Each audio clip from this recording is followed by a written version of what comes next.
Good, was it morning over there? Yeah, it's afternoon. It's about 12:11. Okay, I'm losing track. I'm speaking to people in all sorts of time zones, so I'm not sure where anybody's from anymore. But I'm glad you're with us and of this earth. That's the most important thing. Grammy-nominated singer, songwriter, producer, and multi-instrumentalist, Georgia Anne Muldrow. Thanks for your time. Really appreciate it. Your latest track, All Gone, is out now. And it's going to be followed up in August with your album, Mama, You Can Bet. For those watching or listening to this, if you're a fan of music driven distinctly and unapologetically by instruments, then this is definitely for you. Talk about constructing the album, Georgia, and your love affair with instruments, which is obvious for anybody who listens. For this record, it's very emotional. I've been in a space where,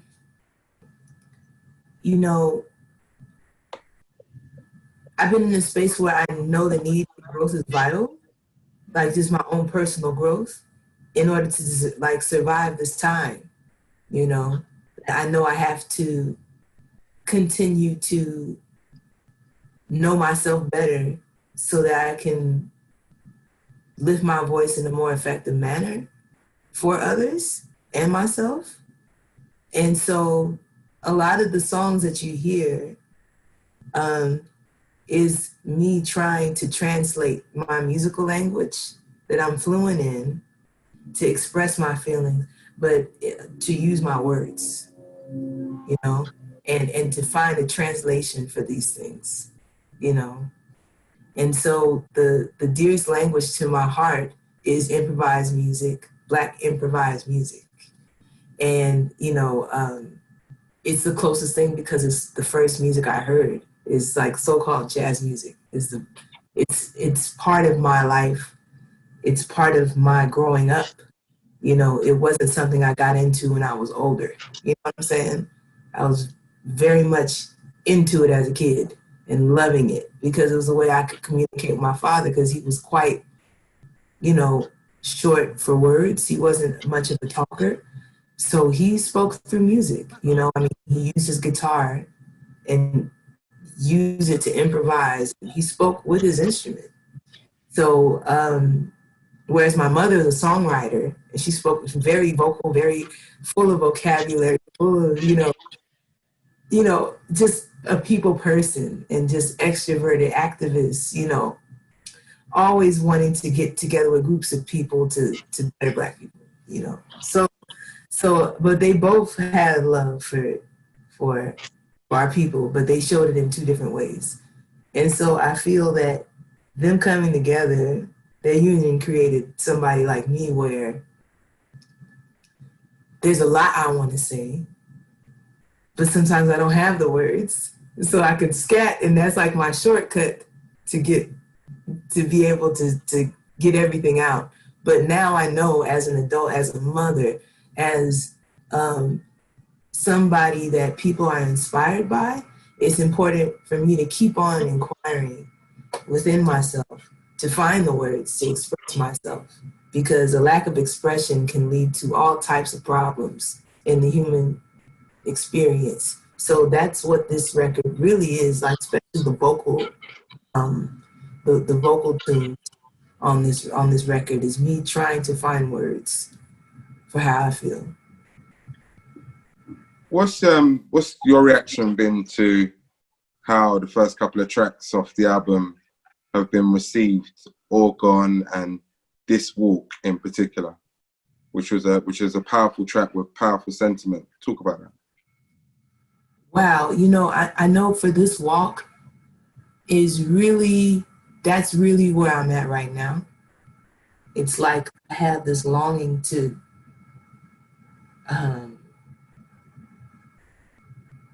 be efficient. Just back to what I was saying earlier, just to be efficient with my language and to be and understand the economy of breath and tone, and the way our ears are set up, that if you talk for a certain amount of time, the ears will it's going to tune things out, you know?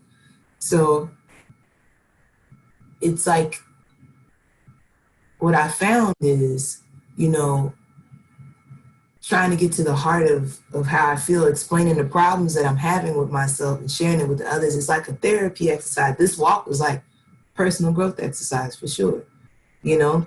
And it took the least amount of time. Uh-oh, my lights went out. But it took the least amount of time to accomplish. And it had the most impact on others. So it was a real teaching thing, you know, just to really see how sometimes, you know, less is absolutely more. And the song This Walk, it just happened to be released when the protests were really ramping up. And being a child of protest, like my mom dragged me to protest since I was, you know, I've been doing this a long time, you know. We've been going through a lot of difficulty for a very long time. So, you know, the March experience and all that kind of stuff, I'm very well aware of it. I don't know if it's the most productive thing anymore, in my personal opinion. I think that I've gone to a more dramatic point of view, to say the least, a more dramatic and self-defense centered point of view, you know, because I value my people, I value my family very much, and I feel that self-love needs to be grounded with self-defense. So I don't, the marching thing is not, self-defense wise, it's not the smartest thing, but but that's the can of worms. But this walk was really talking about that, though. Trying to say I don't want to talk so much no more. I feel like I'm burning out. Just how it feels to burn out from your work, but you have a sense of passion and you want to refine your character and be more elegant as you get older, like I do. I have goals of elegance, and as a blooming person, my heroes are very elegant people. They're very eloquent and elegant. I want to be that too. But then when I see the violence, it makes me want to scream, yell, act a fool. It makes me want to go back to my old ways, my old punk rock ways. So that's what it's about. Your name is Georgia, but you were given another name, weren't you, by the late great Alice Coltrane, which you're putting this music out under. Talk a bit about that name, what that name is for those who don't know, and the circumstances under which you were given the name by Alice. Yeah, well, yeah, she's a friend of our family, and her presence in my life has been a life-saving presence in my life. To say the very least, it's been a life-saving presence. And the way I even have been able to know her was through my auntie, who is a very active devotee at her ashram. And my Aunt Rada is, she is my aunt. Like, she's part of my extended family. Both of my parents are from different states than California. And they met in New York. My father's from Chicago, my mother's from North Carolina. They met in New York and then moved to LA, and I was born. My brother was born in New York and I was born here in LA. And so the extended family became my blood family, my blood relative, And so Aunt Rada is very, very vital you know, to my growing up. And she's the one, when I got my name, it was um, it was kind of like a gangster, like, it was like an intervention, you know, because it was like, I met Dudley Perkins, who I've been with for like 15 years or more, right? But the first, I mean, it was love at first sight when the day I met him. I told my mom, I said, get ready to know this person for a very long time. And my mom was like, uh, like, you know, and so the next day, mom's like, get in the car, y'all. We're going to the ashram. You know, it was her idea to go to the ashram. We go to the ashram. Aunt Rada's up there, and she's like, it's time for you to get a name. You know, so I guess she wanted everybody to check him out, you know, and he checked out, you know, he checked out.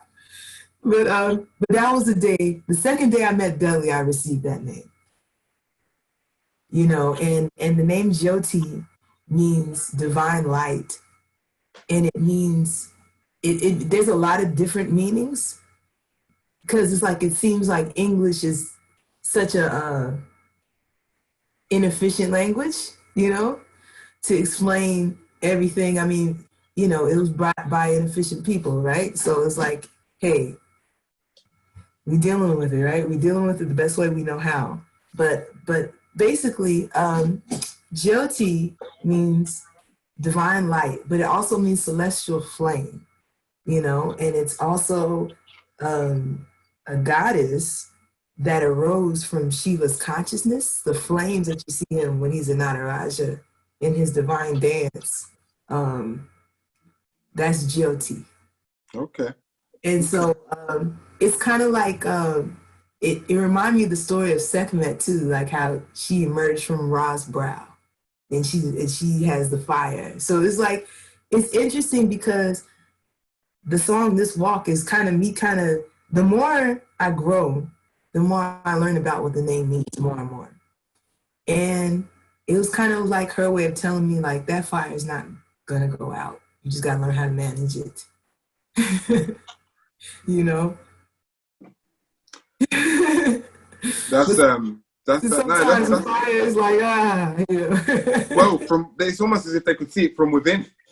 Yeah. Oh, she is very, oh, that woman knew, and when I was a little child, she knew I was going to be using synthesizers.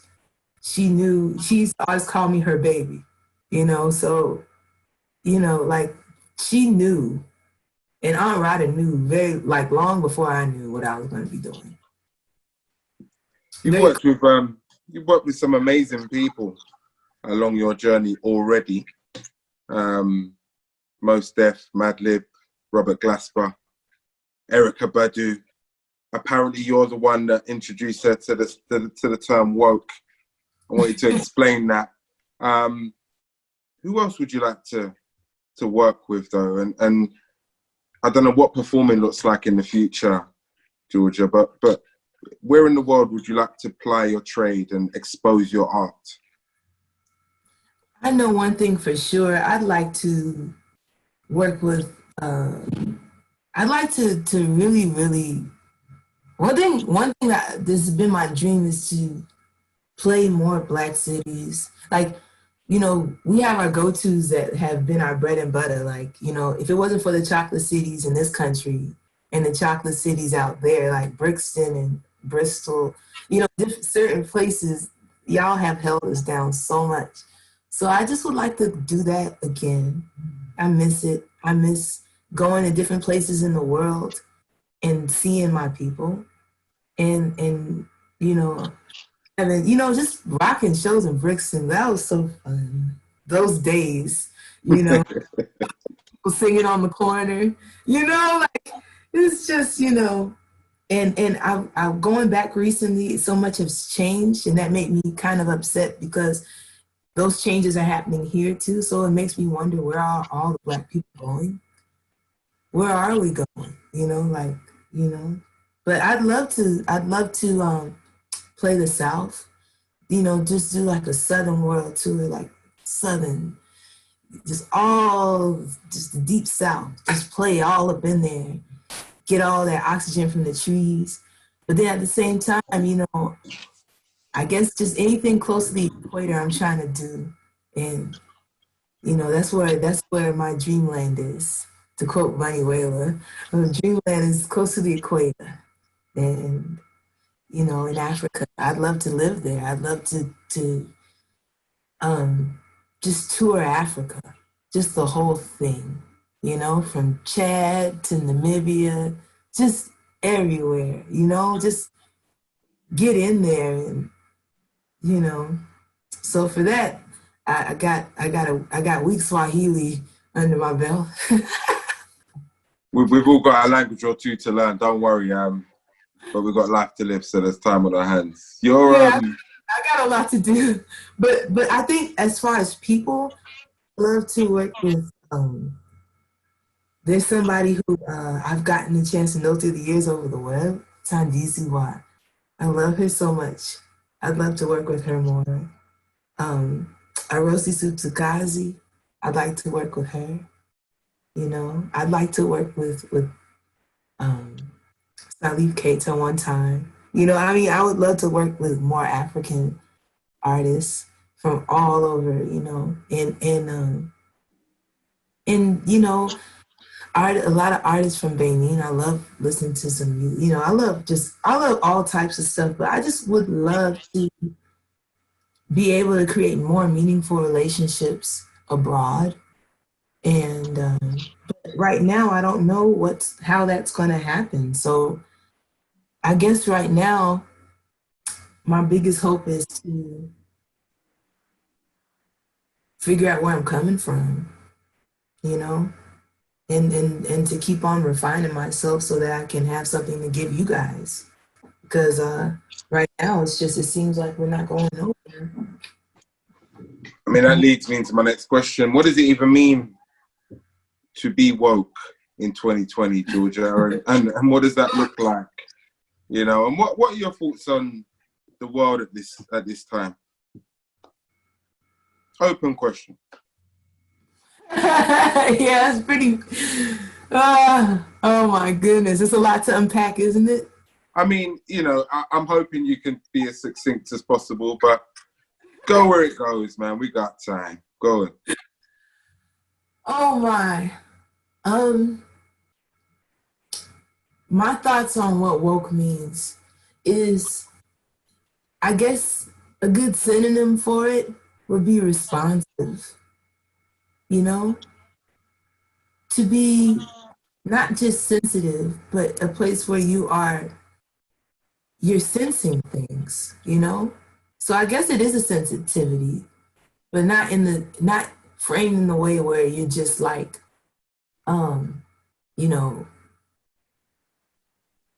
weak, I'm not, it's like, but since it's a strengthened sensitivity that helps you have compassion and an understanding of how things came to be this way, a sense of history, a sense of, world history, so that you can look at the map and see the timeline there, know what a map is, to be able to read a map, to be able to know the capitals of countries and to be able to understand a general history of the areas that are in the news, so that you can fill in the blanks of why that would be happening.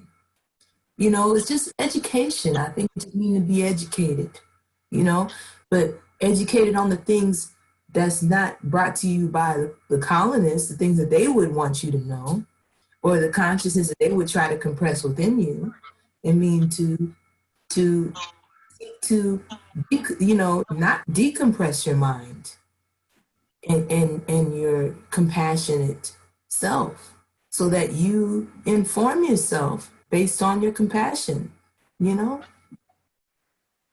I think that might be that. And I think the other thing is to find your purpose, that all of these things help you find your purpose, because you know, there's nothing worse than somebody who knows about everything that's going on and just takes it out on other people.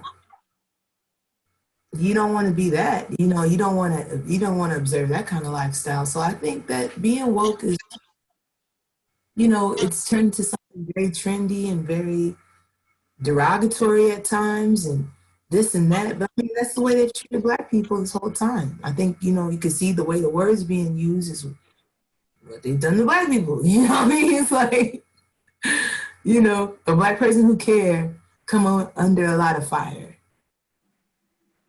You know? You're it was you, right? That I am right, aren't I? You did introduce the word to Erykah Badu. That is correct, isn't it? Well, yeah, I mean, yeah, it was the song that I recorded with Sarah. It was like a song I did, and I just, like I said, like kind of like with this walk, I just was having a moment. I was having a moment, and it was I was on the edge, man. I was really on the edge of a nervous breakdown, and I didn't feel like writing words down, nothing. I was just, they just said, they turned on the mic, and they like, you want to, I'm like, no, just let it go, let's go. And so, I mean, later on, I found out that Erykah was, you know, that's after I had gone into my hermit life. Your space. Early hermit walk.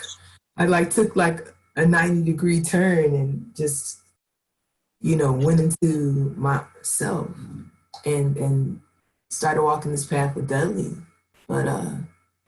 But yeah, I just found out later on, you know, Erykah called me and it was the beginning of a beautiful friendship, you know.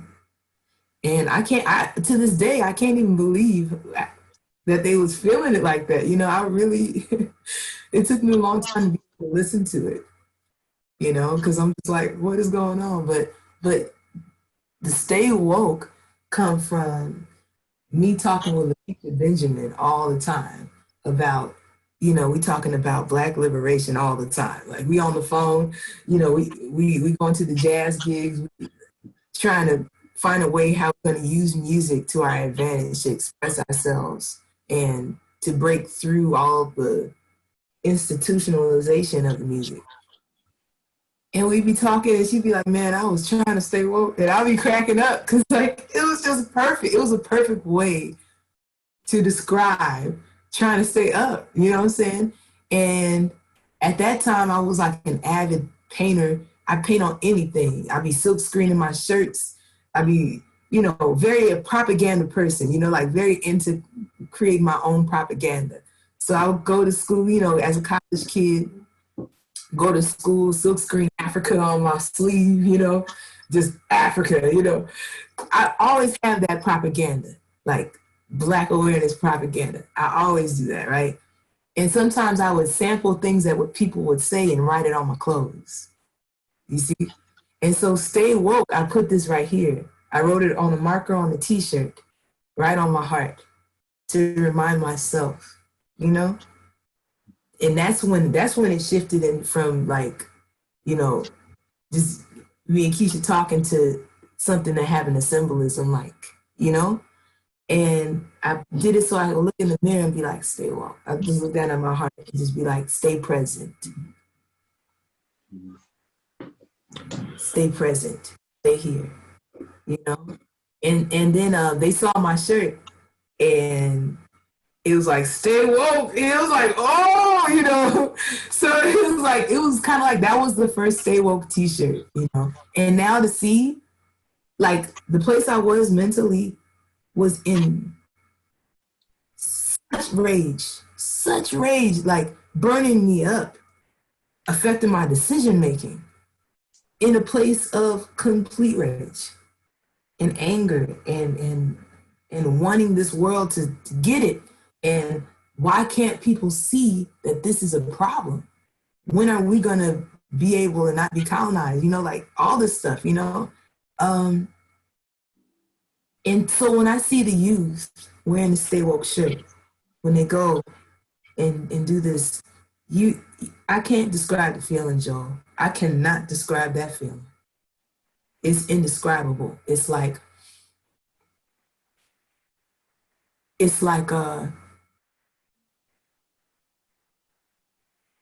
it's hard to describe that feeling because you just never think in a million years something that you wrote with like a little child's marker on a t-shirt, you know, in chicken scratch, you know, turn into something that people wear, a shirt that people print up to raise money for legal funds.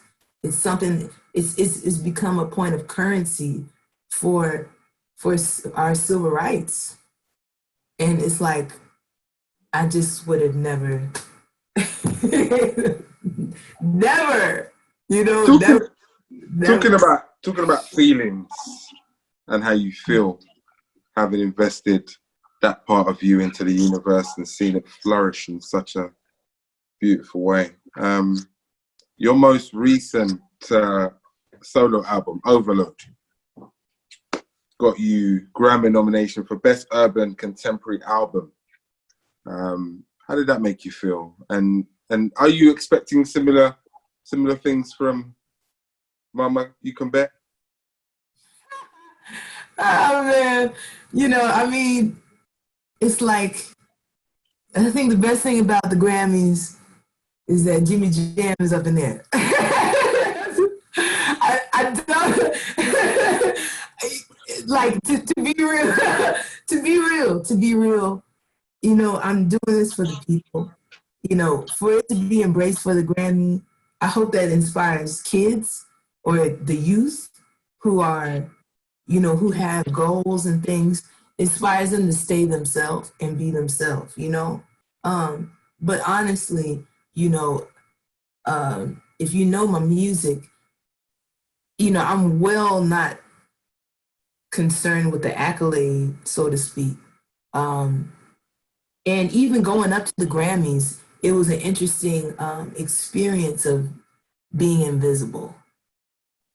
So, you know, I mean, it's important for people to understand that, you know, the things that people uplift, you know, we got to understand that we got to fix this thing at the root in order for these other things to become, you know, really more valuable, you know.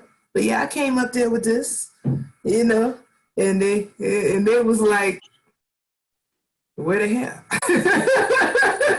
So it's just, all I can say is that it was a pleasant surprise, though, to say the least. It was a pleasant surprise. I did not think in a million years that there wasn't no Grammy thing happening, you know. Especially me talking about armed struggle on the song, you know. I'm literally talking about Black people defending themselves with guns on the song. And that getting brought and elevated to a space, I mean, I was surprised, I was shocked. Well, I don't think you should be shocked if this one garners their attention either, because you've been brave, bold, exploratory, and I got tones of, do you know what it reminded me of? And I'll put this on the record. I was going to end the interview, but I'll put this on.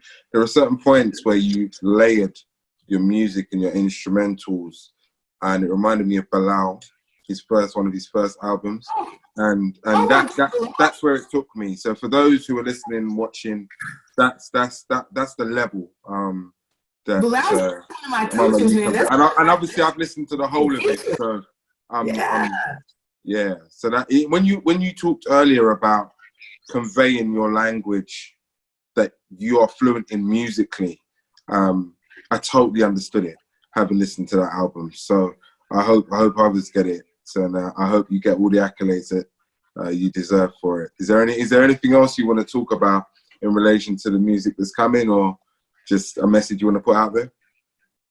Well, the first message is please arm yourself, please, please.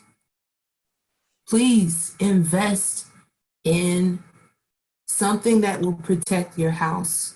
Please invest, whether it's a security system, you need to arm yourself. Please. We can get into the semantics of who's making the gun, this, that, and the third. The first thing I want to say is please arm yourself. Okay? There is more to come. Please arm yourself, because that is a mark of your self-love. That's a mark of you loving yourself. Please have a knife or something. Don't be out here, you know, on the graces of other people's kindness, because we have no evidence of it.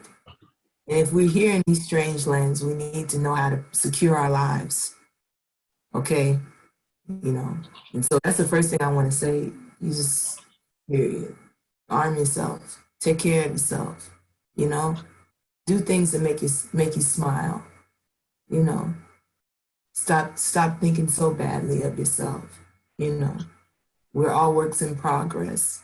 You know, and kill your inner slaver tonight. You know, all the ways that you suppress people who have less power than you, it's time to examine that too. So for the Black men, think about how you see Black women. Think about that. Think about the ways you frame them, the expectations you have for them. Black women, think about how you do that to the children, how the expectations you have for the Black children, and the coercion that needs to stop happening to Black children so that they may be free to give us the solutions that we are in deep need of, you know, and just, you know, it's time to trust our children a lot more. And, you know, those are the main things I feel. I feel like it's time for us to stop taking our oppression out on each other. And we got to love each other a whole lot. It's going to take a lot of love for things to change. Where can people follow you, Georgia, and stay in tune with you day by day if they need to? Oh man, I don't know if I'm on nothing day by day. Well, what social networks are you on? Yeah, I'll just play. I'll just play. Yeah, yeah, you know, you can search me. You can do a simple web search. You can do my name of web search, and you'll find everything that you'll need to find. Because, you know, I don't, you know, corporations, they can take a back seat right now. That's how I feel. You know, it's a simple web search and see what you like. If you're on Bandcamp, a simple search on Bandcamp, you'll see all of the things that don't get promoted, the little collaborations I do with many folks that are, you know, very independent and don't have the budget to, you know, do no campaign. You know, you can see that. And, you know, there's a simple web search probably gets you to the right place. Well, thank you for that, and thanks for your time. Really appreciate it. It's been a pleasure talking to you. All the best moving forward. Joe. Likewise. All good.